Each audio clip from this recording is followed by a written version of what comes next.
If you want something out of life, if you want to change yourself, if you want to acquire something, if there's some goal that you want to reach, that is really not easy as some people will make us feel. That living your dream, changing your behaviors, overcoming negative habits, it's challenging. It's hard.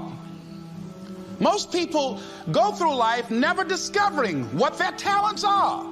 Most people never develop their talents. They have skills and abilities, but if you don't nurture them, if you don't develop them, they will never serve you. Your gifts can take you many places if you develop your gifts. Most of us don't like to do those things that come easy to us. I've always loved to talk to people. I decided, taking this advice, to develop my skills as a speaker. And my gift has developed and it's taken me many places. You have something that you brought to the universe, and that if you decide that my life deserves my developing this, what I do well, and becoming the best at it, and mastering myself, and seeing what I have within me, if you decide to drop your buckets where you are and develop your gifts, I grant you, you'll never ever be without. I grant you that your gifts will take you places that will literally amaze you. I grant you that if you begin to work to develop your gifts, you'll develop a strong sense of happiness. You'll get a larger vision of yourself, because part of beginning to get a larger vision of yourself, all of us need some area of our lives where we can have a feeling of competence. That people know when they think about this area, that's something you do. That you eat and sleep that, and that you do that, and people know it, and you know it, and you know that you know this. If you don't know anything else, you know this. Can you tell I know what I'm doing? Oh, hello. You know this. So you've got to work on it. When other folk are having a good time, you've got to have the strength of character to concentrate, to read, to digest information. If you decide in any particular area that you're concerned about to make a conscious, deliberate, determined effort to read one book a month in that area, in 5 years, you'll be among the top 5% experts in the world. I read a minimum of 2 books a week. The average American reads only 1 book a year. If you decide that area that you love, that you are going to master that particular area, in this era of accelerated change, overwhelming complexity, and tremendous competition, as you begin to develop and expand your skills and your talents and your vision of yourself, you will always be in control of your destiny. The next thing is, whatever it is that you want to do, you want to do it massively.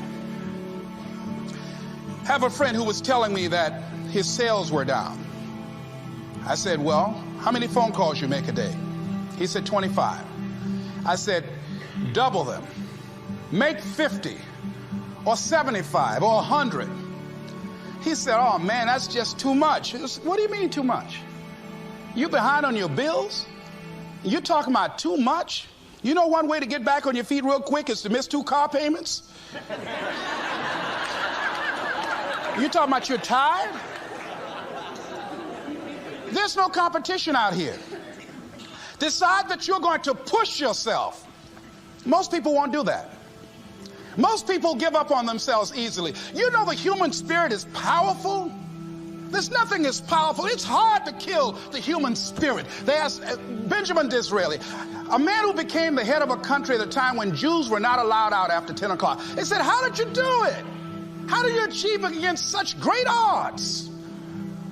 He said, nothing can resist the will of a people that will stake even their existence on the extent of their purpose for good. That when you have a made-up mind, when you decide that you want to do something, I was reading something the other day, he said, the power to hold on in spite of everything, the power to endure, this is the winner's quality. The hunger, the ability to face defeat again and again without giving up. This is a winner's quality. You have that quality within you. When you're hungry, you don't care about the facts. You don't care about the odds. Doug Williams played for the Washington Redskins, quarterback. John Elway of the Denver Broncos in the Super Bowl. Everybody was talking about Elway. After the Super Bowl, when Doug Williams made a historic passing game, they asked him, said, how were you able, in spite of all of the negative publicity saying that you couldn't win, how did you do it? He said, I ignored my critics. I just didn't pay any attention to them. I ignored myself because they kept on saying it so much. There were times I doubted whether or not I can do what I needed to do. There's a Doug Williams in everybody here. There's greatness in you. And you've got to learn how to tune out the critics outside and the critic inside. And since I'm going to do this, I'm going to harness my will. And I'm not going to let anything stop me. I deserve this. I'm going to do it until. And this friend, I told him, said, start increasing your calls. I said, I make 100 calls a day. I got a callus in my ear. My ear's kind of dark. You can't see it, but it's there.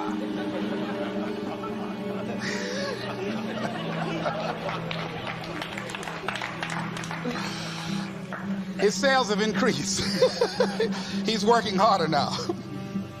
The other thing is that if you want something, you have got to be relentless. You've got to learn how to become resourceful. You've got to learn how to become creative. When crises strike in your life, and in the Chinese language, crisis means danger, but it also means opportunity. And this is an opportunity for you to grow.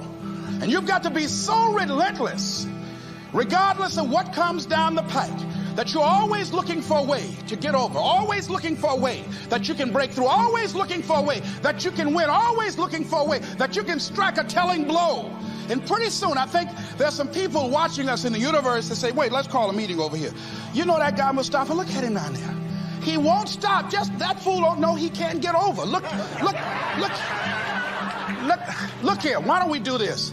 Let him go and let's mess with somebody else. Just let him go on through.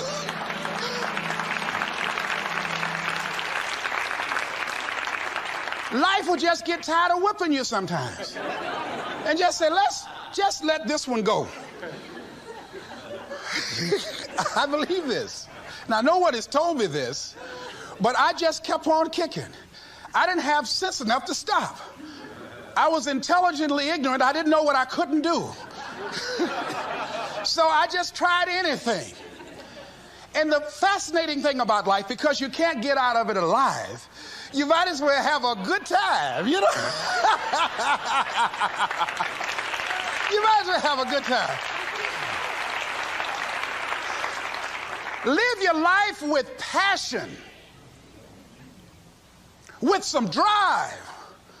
I was giving a seminar the other day, and I mentioned that I was going to do some training in August with some young teenagers and take about 100 away to a 2 or 3 day camp and wipe them out.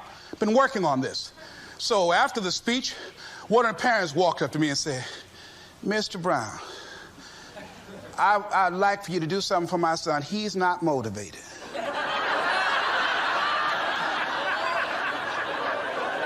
I said, I wonder why.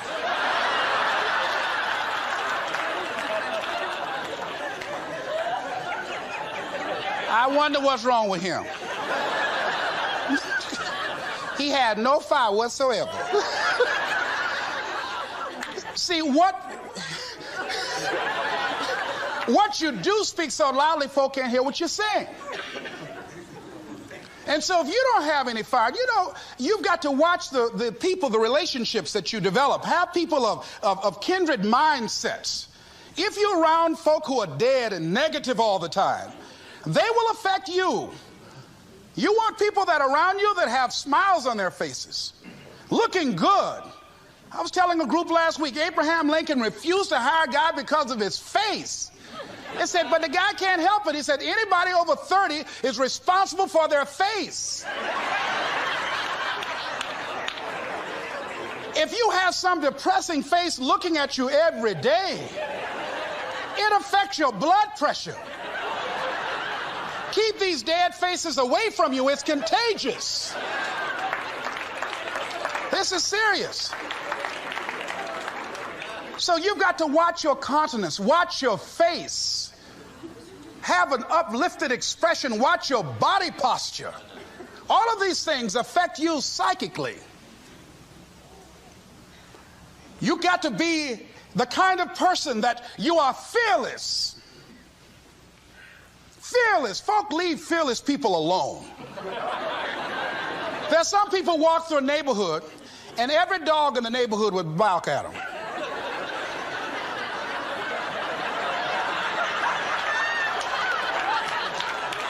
But there's some people come through and ain't nobody gonna mess with this.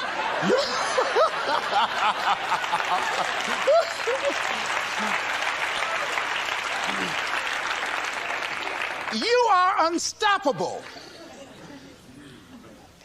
And because you are unstoppable, because you've got power that you haven't even begun to use yet, you owe it to yourself to release your brakes. How many of you have the experience of pulling out of your driveway and you mashed on the accelerator and the car was just going, it couldn't move, and you mashed harder and it couldn't move, and then you discovered you had your emergency brakes on. And then you release those emergency brakes and it goes, choo! Have you ever had that experience before? Most of us go through life with our brakes on, holding back, not giving all that we have, not sharing all of ourselves. Most of us go to our graves still holding on rather than releasing it. What are some of those things that keep us from releasing it? Because of past experiences, past defeats, past pain. We look back, well, it didn't work out then. It probably won't work out now. Many people get confused their performances with who they are. I was reading Pat Riley, the coach of the Los Angeles Lakers.